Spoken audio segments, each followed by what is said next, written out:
जय हिंद दोस्तों, बहुत बहुत स्वागत है आप सभी का हमारे चैनल एसआर इंस्टीट्यूट में। दोस्तों अभी हमारी जो सीरीज चल रही है जिसमें हम देख रहे हैं आरआरबी एनटीपीसी और ग्रुप डी के प्रैक्टिस सेट के क्वेश्चंस, जिसकी आज हमारी 10वीं क्लास है। इससे पहले अभी हमारी 9 क्लासेस हो चुकी है। यदि आप लोगों ने नहीं देखे हैं तो आप लोग जरूर देखें। चलिए बढ़ते हैं हमारे आज के क्वेश्चनों की ओर।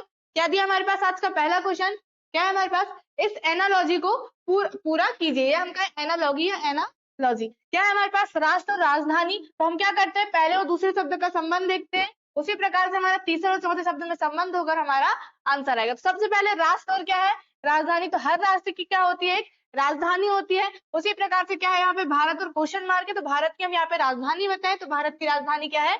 दिल्ली। तो दिल्ली क्या हो जाएगा हमारा यहाँ पर? आंसर हो जाएगा। तो क्या करते हैं हम एनालॉजी में पहले और दूसरे शब्द का संबंध देखते हैं, जिस प्रकार से वह संबंधित होगा आगे भी हमारा आंसर ऐसा ही आएगा। चलिए आगे देखते हैं अगला क्वेश्चन। क्या हमारे पास? निम्नलिखित गद्यांश का अध्ययन कीजिए और इसके आधार पर प्रश्नों के उत्तर दीजिए। अब हमारे पास क्या है? पहला दिया हमारे पास पॉइंट, विजय, विनोद, विकास, वासु, वैभव, वरुण और विशाल एक वृत्त के चारों ओर केंद्र की तरफ उन्मुख होकर बैठे हैं। टोटल कितने लोग हैं? विजय, विनोद कितने हो गए? 2, 3, 4, 5, 6 और एक कौन है? 7। 7 लोग हैं। सभी लोग कहाँ बैठे? एक वृत्त के चारों ओर केंद्र की ओर मुख करके बैठे। ये हमने क्या बना ली? एक वृत्त बना ली है। कितने लोग हैं? 7 लोग। हम सातों का स्थान बनाते हैं, 1, 2, 3, 4, 5 और ये क्या होगा? 6 और ये क्या हो गया हमारा? 7वां स्थान। सभी लोग कहाँ बैठे हैं? ये वृत्त में बैठे हुए सभी कहाँ देख रहे हैं? केंद्र की ओर। अब सभी केंद्र की ओर देख रहे हैं, तब आपको पता होना चाहिए सभी केंद्र की ओर देख रहे हैं, तो बायां और दायां कहाँ होगा? तो सभी केंद्र की ओर देख रहे हैं, दायां इधर साइड होगा इनका और बायां इधर। चलिए आगे बढ़ते हैं, कौन कहाँ पर बैठा है। सेकंड पॉइंट में क्या है? वासु जो है विकास के दाएं से तीसरे स्थान पर बैठा है। अब कैसे पढ़ना हमको? क्वेश्चन में वासु की बात क्या लगा है? यहाँ पर कॉमा लगा है, मतलब क्या बात की जा रही है? वासु की बात की जा रही है कि वो कहाँ पर बैठा है? विकास के दाएं से तीसरे स्थान पर।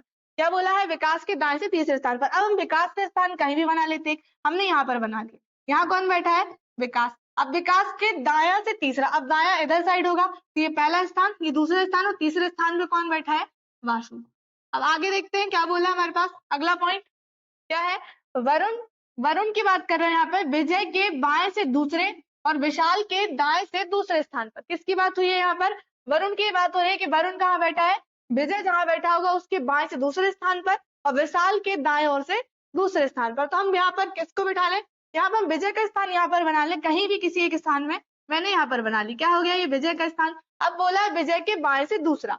अब विजय का बायां इधर साइड होगा, क्योंकि हमारे साथ सभी केंद्र की ओर देख रहे हैं, तो बायां इधर और दायां इधर से। तो विजय के बाएं से दूसरे स्थान, बायां ये पहला स्थान और ये दूसरा स्थान, कौन बैठा है? वरुण। अब यहीं पे वरुण की बात कर दिया है कि वो कहाँ पर बैठा है और कहाँ पर? विशाल के दाएं से दूसरे स्थान पर। तब वरुण यहाँ बैठा है तो विशाल कहाँ बैठेगा? यहाँ पर। तब क्या होगा? विशाल का दाया दूसरा स्थान ये पहला और ये दूसरे स्थान पर कौन बैठेगा? वरुण, क्योंकि वरुण की बात कर रहे हैं विजय के बाएं से दूसरा स्थान और विशाल के दाएं से दूसरे स्थान। चलिए आगे बढ़ते हैं। क्या बोला है? चौथा पॉइंट हमारे पास, वैभव विनोद के दाएं से तीसरे स्थान पर बैठा है और वरुण का निकटतम पड़ोसी नहीं है। किसकी बात किया? वैभव की। विनोद के दाएं से तीसरा स्थान, तो वरुण के निकटतम नहीं है, तो हम यहाँ पे किसको बना लेते हैं? क्या है यहाँ पे? विनोद, क्योंकि यहाँ पे किसकी? वैभव की बात की जा रही थी। वो क्या नहीं है? वरुण के निकटतम नहीं है। अभी हमारे पास 2 स्थान खाली, यहाँ से देख लेते हैं विनोद के दाएं से तीसरा। अब विनोद का दाया इधर होगा, ये पहला स्थान, ये दूसरा तीसरा स्थान खाली है, यहाँ कौन बैठेगा? वैभव। हमें सभी के स्थान ये मिल गए। 7 दोस्त थे, ये हम गए 7 व्यक्ति, ये सभी के स्थान हमारे पास यहाँ पर मिल गए। आगे क्वेश्चन है हमारे पास, देखते हैं क्या है। विनोद के दाएं से दूसरे स्थान पर कौन बैठा है? क्या पूछा है? विनोद के दाएं ओर से दूसरे स्थान पर कौन बैठा है? ये विनोद का स्थान है। अब दाया इधर, तो पहले विजय बैठा है, दूसरे नंबर में कौन बैठा है? विकास। तो हमारा आंसर क्या आएगा यहाँ पर? विकास। कहाँ है? ऑप्शन नंबर डी में दिया है। अब इसी के 2 क्वेश्चन और है हमारे पास, क्या है देख लेते हैं। क्या है? वरुण के बाएं से तीसरा कौन बैठा है? किससे पूछा है? वरुण के बाएं से तीसरा। अब देखते हैं डायग्राम में, कहाँ पर है हमारे पास वरुण? वरुण के बाएं से तीसरा। अब वरुण का बायां कहाँ होगा? इधर साइड। पहला वासु बैठा है, दूसरा विशाल और तीसरा कौन बैठा है? वैभव। तो हमारा आंसर क्या आएगा यहाँ पर? वैभव आ जाएगा, ऑप्शन नंबर ए। आगे क्या पूछा है हमारे पास? तीसरा क्वेश्चन इसी का, विकास के ठीक दाएं कौन बैठा है? अब यहाँ पे देखते हैं डायग्राम में, विकास के दाएं। अब विकास का स्थान ये और विकास का दाएं इधर साइड होगा, तो कौन बैठा है? वैभव बैठा है। तो इसका आंसर भी क्या आएगा हमारे पास? वैभव। कहाँ पर? ऑप्शन नंबर सी में दिया है हमारे पास। देखिए डायग्राम से कितने क्वेश्चन बन गए? 3 क्वेश्चन। आगे देखते हैं क्या है हमारे पास अगला क्वेश्चन। निम्नलिखित में से कौन सा युग्म सुमेलित नहीं। अब हमारे पास क्या दिए, 4 ऑप्शन दिए, उसमें से देखना है कि कौन सा युग्म जो है यहाँ पर सुमेलित नहीं है। तो पहला ऑप्शन यहाँ पे देखिए क्या, इस्लाम और कुरान। सेकंड क्या दिख रहा है, सिख धर्म और गुरु ग्रंथ साहिब। तीसरा जैन धर्म और उपनिषद। और चौथा क्या है, ईसाई धर्म और बाइबल। अब हमें क्वेश्चन पढ़ने से समझ आ रहा है ये क्या दिख रहा है, सभी धर्मों की ये क्या है, धार्मिक पुस्तकें। जैसे इस्लाम धर्म की जो धार्मिक पुस्तक है उसका नाम क्या है, कुरान है। क्या कहते हैं, कुरान। ऐसे क्या है, सिख धर्म की जो पुस्तक है उसे क्या कहते हैं, गुरु ग्रंथ साहिब, जो उनकी धार्मिक पुस्तक है उसका नाम है। यहाँ हम देखें ईसाई धर्म की जो बुक है उसका नाम क्या है, बाइबल। जैन धर्म और क्या है, उपनिषद। तो ये क्या हो जाएगा हमारा, हमसे क्या पूछा था, कौन सा युग्म सुमेलित नहीं है, तो हमारा आंसर क्या हो जाएगा यहाँ पर, ऑप्शन नंबर सी, क्योंकि जैन धर्म के क्या नहीं है, उपनिषद एक धार्मिक ग्रंथ नहीं है। चलिए आगे देखते हैं। आगे क्वेश्चन क्या है हमारे पास, किन दो प्रतीकों को आपस में परिवर्तित करने से यह समीकरण सही होगा। अब हमारे पास ये समीकरण दिया है, तो हम क्या करना है, ऑप्शन के अनुसार चिन्ह को चेंज करना है। प्लस की जगह मल्टीप्लाई, पहले ऑप्शन के अनुसार करते हैं, 42 कितना है, भागित कितना आ जाएगा हमारे पास 4, प्लस की जगह मल्टीप्लाई कितना 2, -3, यहाँ पे कितना आ जाएगा +5। अब करके देखते हैं। सबसे पहले क्या है यहाँ पे 42, हम इसको कैसे लिख सकते हैं, 42 बटे 4 गुणा 2, 2 एक कम 2, 2 दूनी 4, इसको इससे काट देंगे, 2 एक कम 2, 2 दूनी 4, 2 एक कम 2, कितना आएगा यहाँ पर 21, 21 यहाँ पे कितना है, -3 + 5। अब हम यहाँ पे देखें 21 और 5 कितना हो जाएगा 26, 26 में से 3 घटाएंगे कितना बचेगा हमारे पास 23 बचेगा, लेकिन आना कितना चाहिए 29 आना चाहिए। तो हमारा ऑप्शन ए तो आएगा नहीं। अब कौन सा आ सकता है, हम यहाँ पे देखें सेकंड ऑप्शन में क्या है, प्लस और क्या है माइनस। प्लस और यदि हम माइनस चेंज करेंगे तो यहाँ प्लस की जगह क्या आ जाएगा, माइनस आएगा। यहाँ पे 42 में से 4 का डिवाइड नहीं जाएगा, मतलब क्या होगा यहाँ पर प्लस चेंज होगा या क्या होगा, डिवाइड चेंज होगा। और डिवाइड कहाँ पर दिख रहा है हमारे पास ऑप्शन में, ये दिख रहा है ऑप्शन नंबर डी में। वही करके देखते हैं हम। सबसे पहले क्या है यहाँ पर 42, क्या रखेंगे, डिवाइड की जगह प्लस रखेंगे 4, प्लस की जगह रखेंगे क्या, डिवाइड 2, माइनस कितना 3, गुणा में कितना 5। करते हैं 2 एक कम 2, 2 दूनी 4, यहाँ पे कितना हो जाएगा 5 तिया 15, 42 और 2 कितना हो गया 44, कितना बचा -15, 14 में से 5 घटाएंगे, 14 में से 5 घटाएंगे कितना बचेगा 9 बचेगा। यहाँ पे कितना हो गया 3 में से 1 घटाएंगे 2, तो हमारा आंसर कितना आ जाएगा यहाँ पर 29 आ जाएगा। मतलब हमारा समीकरण यहाँ पर क्या हो जाएगा, सही हो जाएगा। ऑप्शन नंबर डी के चिन्ह जब हम क्या रखेंगे, डिवाइड और प्लस को। तो आपको क्वेश्चन ध्यान से देखना है किस तरह से हम इसको आसानी से कर सकते हैं।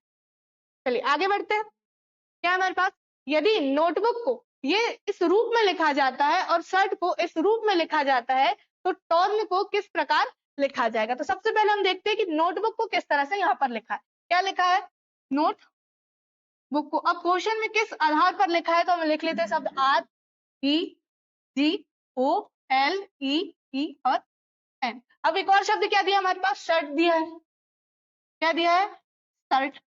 अब उसको किस तरह से लिखा है, XYZB और G। अब यहाँ पर हम दोनों उसमें कॉमन देखें तो क्या कॉमन दिख रहा है हमारे पास, जो अल्फाबेट से वो कॉमन क्या दिख रहा है, T दिख रहा है। क्या दिख रहा है, और T का अर्थ यहाँ पे क्या लिया है, G लिया है, यहाँ पर भी क्या लिया है, G लिया है। और बाकी कुछ कॉमन दिख रहा है क्या, नहीं दिख रहा। हमें किसका निकालना है, टोर्न का। हमें क्या आंसर क्वेश्चन से मिल जाएगा, बिल्कुल हमें क्वेश्चन से क्या मिल जाएगा इसका आंसर। टी का अर्थ क्या दिया क्वेश्चन में, जी दिया है, तो जी क्या आ जाएगा हमारा आंसर आ जाएगा। चारों ऑप्शन में स्टार्टिंग में क्या दिख रहा है, जी दिख रहा है। आगे क्या है, ओ का अर्थ यहाँ पे देखिए क्या, ई, यहाँ पर भी ई दिख रहा है और यहाँ पर भी क्या दिख रहा है, मतलब ओ का अर्थ हमें क्या मिल गया, ई आएगा। सेकंड अक्षर जी क्या आ जाएगा, ई आ जाएगा।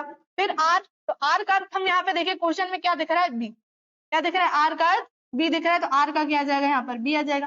फिर एन, तो एन का क्या है हमारे पास, आर। तो जो हमारा आंसर आएगा वो क्या आएगा, GEBR। कहां पर दिख रहा है हमारे पास, GEBR ऑप्शन सी में दिख रहा है। तो क्या दिए थे क्वेश्चन में, हमारा आंसर जो पता, सभी क्वेश्चन के क्या दिए, जो अल्फाबेट्स है उनके क्या दिए हैं, अर्थ दिए। चलिए आगे बढ़ते हैं। यहाँ पर यदि माइनस और मल्टीप्लाई प्रतीकों तथा 3 और 15 संख्याओं को आपस में परिवर्तित कर दिया जाता है तो ये समीकरण है, इसका मान क्या होगा ये हमें बताना है। क्या है समीकरण, यहाँ पे देखें कितना है 3। क्या चेंज करना है हमें, पहले हम यहाँ पे देखें माइनस और क्या करना है, मल्टीप्लाई को आपस में चेंज कर देना और 3 और 15 को भी आपस में बदलना। तो 3 की जगह क्या आ जाएगा हमारे पास यहाँ पर 15, फिर क्या है यहाँ पे प्लस का प्लस आ जाएगा 12, फिर कितना डिवाइडेड 6, फिर यहाँ पे क्या है माइनस की जगह क्या लेंगे हम यहाँ पर मल्टीप्लाई 4, गुणा की जगह क्या लेंगे माइनस, और 15 की जगह क्या ले लेंगे 3। क्यों ले रहे हैं, क्योंकि क्वेश्चन में बोला है माइनस और मल्टीप्लाई को चेंज करना है और 3 और 15 को आपस में चेंज करना है। चलिए करते हैं इसको, बोर्ड मास से करेंगे। तो पहले क्या करेंगे हम यहाँ पर, सबसे पहले डिवाइड होगा 6 एक कम 6, 6 दूनी 12, फिर क्या होगा मल्टीप्लाई, तो कितना हो जाएगा 4 दूनी 8। यहाँ हम देखिए 15 + 8 कितना है -3, 8 में से 3 घटाएंगे कितना बचेगा 5, और 15 और 5 कितना हो जाएगा हमारे पास 20। तो जो हमारा आंसर आएगा वो कितना आएगा 20 आएगा। कहाँ दिया हमारे पास ऑप्शन ए में दिया। जिस आधार पर क्वेश्चन बोलेगा उसी आधार पर क्या आएगा हमारा आंसर है। चलिए आगे बढ़ते हैं।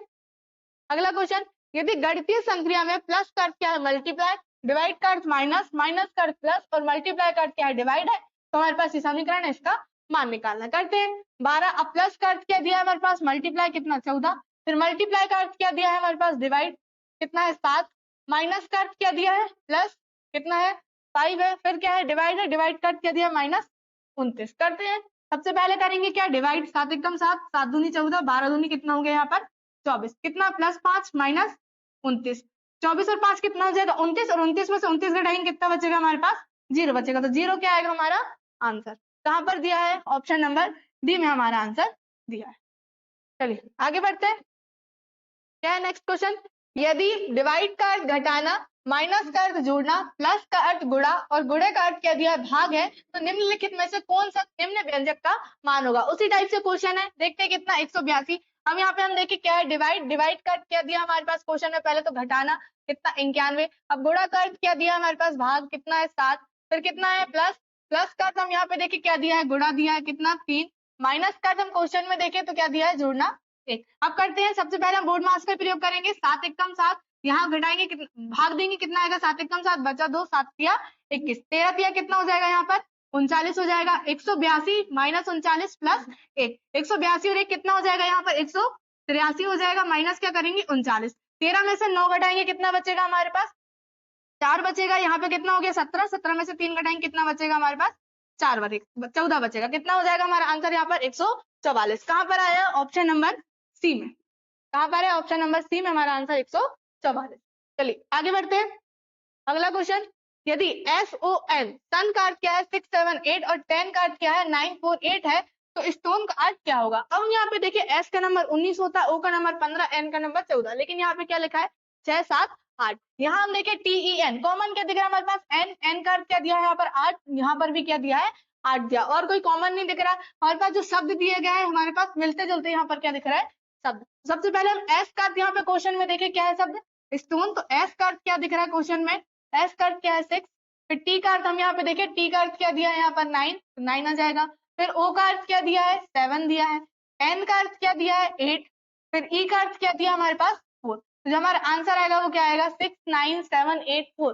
कहाँ पर दिख रहा है हमारे पास अब 6 9 7 8 4, ऑप्शन नंबर बी क्या हो जाएगा हमारा आंसर 6 9 7 8 4। चलिए आगे देखते हैं क्या है हमारे पास, क्या है एनालॉजी से क्वेश्चन है, क्या है हिल और माउंटेन, फिर क्या है हमारे पास स्ट्रीम, और यहाँ पे क्या है कुछ नहीं हमें निकालना है क्वेश्चन मार्क है। तो सबसे पहले हम पहले और दूसरे में संबंध देखें, तो हिल का अर्थ क्या होता है पहाड़ी, हिल का अर्थ क्या होता है पहाड़ी, अब यहाँ पे माउंटेन, माउंटेन का अर्थ क्या होता है पर्वत। अब यहाँ आगे देखें स्ट्रीम का अर्थ क्या होता है धारा, यहाँ पे अर्थ नहीं लिखे थे मैंने यहाँ पर लिख दिया, क्या है यहाँ पे पहाड़ी और पर्वत। अब हम संबंध देखें तो पर्वत में क्या होती है पहाड़ी, पर्वत में क्या होती है पहाड़ियां होती है। इसी प्रकार से हम कहें धारा किस में होती है, तो धारा किस में होती है नदी में, तो नदी को इंग्लिश में हम क्या कहते हैं रिवर। तो हमारा आंसर जो आएगा वो क्या आएगा रिवर आएगा। कई बार ऐसे इंग्लिश में पूछ लिया जाता है या कई बार हिंदी में पूछता है। चलिए आगे देखते हैं क्या क्वेश्चन, यदि प्लस और मल्टीप्लाई चिन्ह को तथा 3 और 2 संख्या को आपस में प्रतिस्थापित किया जाता है तो निम्नलिखित में से कौन सा सही होगा। अब चारों ऑप्शन में से देखते हैं अपन कौन सा हमारा सही होगा। सबसे पहला ऑप्शन क्या है 4, अब क्या करना है प्लस और मल्टीप्लाई को चेंज करना है और 3 और 2 को, तो यहाँ प्लस की जगह क्या आ जाएगा मल्टीप्लाई, 2 की जगह 3 आ जाएगा, मल्टीप्लाई की जगह प्लस, 3 की जगह 2। करते हैं 4 दिया कितना हो गया 12, प्लस 2 कितना हो जाएगा 12 और 2 14, तो हमारे पास यहाँ पर 14। और क्वेश्चन में क्या पूछा है निम्नलिखित में से कौन सा सही होगा, तो हमारा आंसर क्या आ जाएगा ऑप्शन नंबर ए ही आ जाएगा, ऑप्शन पहला ही क्या हो गया हमारा सही। चलिए आगे क्या है, दिए गए विकल्पों में से वह युग्म चुनिए जो प्रथम युग्म में दिए गए शब्दों के संबंध के समान संबंध वाले शब्दों को दर्शाता है। कुछ नहीं है, क्या है एनालॉजी से क्वेश्चन है, पहले और दूसरे का संबंध देखते हैं। क्या है यहाँ पर पिगियन और क्या है यहाँ पर पीस, तो इसका अर्थ क्या होता है पिगियन का कबूतर, क्या होता है कबूतर, और पीस का अर्थ क्या होता है शांति। हम यहाँ कहें कबूतर या कहें कलर के हिसाब से कहें तो व्हाइट का कलर क्या होता है शांति का, ये क्या होता है प्रतीक, कबूतर क्या होता है शांति का प्रतीक। हमारे पास एक क्या दिया है शब्द यहाँ पर व्हाइट फ्लैग, तो व्हाइट फ्लैग का अर्थ क्या होता है, तो व्हाइट फ्लैग का अर्थ होता है समर्पण। क्या होता है व्हाइट फ्लैग का अर्थ क्या होता है समर्पण। तो आप लोग कमेंट्स में बताइए कि जो हमारे तिरंगे के जो 3 रंग है उनके अर्थ क्या है। चलिए क्या है हमारे पास, यदि यूपीटीओ को पीटीयूओ के रूप में कूटबद्ध किया जाता है तो CANT को कैसे कूट किया जाएगा। अब क्वेश्चन पढ़ने से हमें समझ आ गया क्वेश्चन किस तरह से दिया। क्या यूपीटीओ, क्या लिखा है पीटीयूओ, बस क्या है पोजीशन चेंज है। अब किस तरह से वो देख लेते हैं। क्या लिखा है पीटीयूओ, क्या 1 2 3 4 इस तरह से हम लिख लेंगे। अब किस पोजीशन में कौन है, पी कहाँ पर दूसरे नंबर पे था, टी कहाँ पर तीसरे में, यू पहले में और ओ कहाँ पर फोर्थ में। इस आधार पर किसको हम जमा लेंगे, CANT को।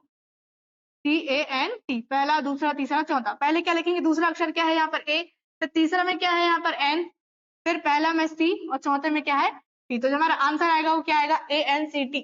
कहाँ पर है ANCT, ऑप्शन नंबर बी हमारा क्या हो जाएगा यहाँ पर आंसर हो जाएगा। तो ये थे आज के हमारे कुछ इंपॉर्टेंट क्वेश्चन जो हमने यहाँ पर देखे। यदि आपने इससे पहले की क्लासेस जो हमारी हो चुकी है आपने नहीं देखे हैं तो आप लोग जरूर देखें, और यूट्यूब चैनल में आप नए हैं तो आप लोग चैनल को सब्सक्राइब कर ले और फेसबुक में देख रहे हैं तो फॉलो